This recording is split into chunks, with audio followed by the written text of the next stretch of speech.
celebration in the little village of Zimbabwe in central Mozambique.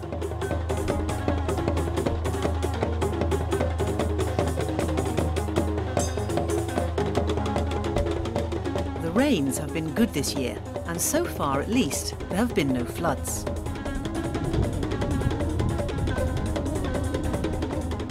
The villagers live in the delta of one of Africa's great rivers, the Zambezi. It's a vast, remote area with few roads and hundreds of low-lying islands.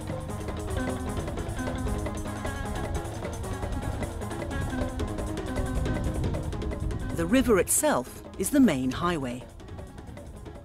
Fish are plentiful and the soil is rich. It's a great area for farming. But everyone here knows that the Zambezi can't be trusted, especially in recent years.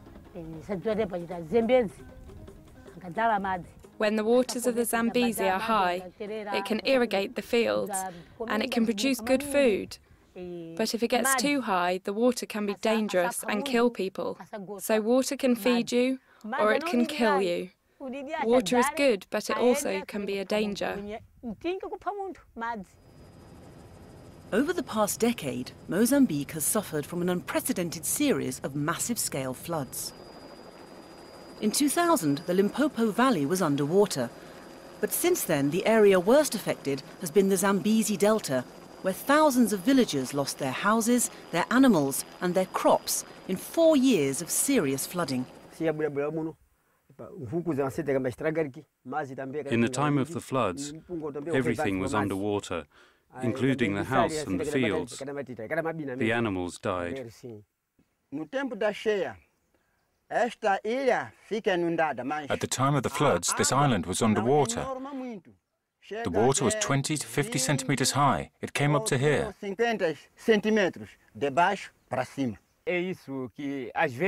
never know when the floods are coming. There's no warning. They come suddenly. But if that happens, I need to just take what I can and leave. And the reason for all this, say the government, is that Mozambique is suffering from climate change, with the sea level rising and floods becoming ever more frequent. Normally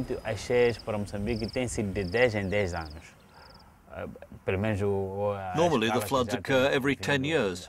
At least that's what's happened for the past 100 years. From December and January of 2006, 7 and 8, we had floods occurring in the same place in the Zambezi Valley, and that's abnormal.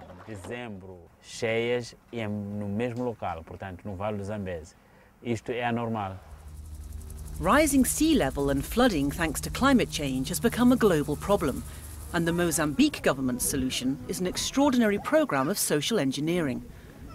Over the past 3 years, 55,000 families, around 250,000 people, have been persuaded to move from the Delta lowlands to 55 new resettlement villages built on higher ground that's safe from flooding.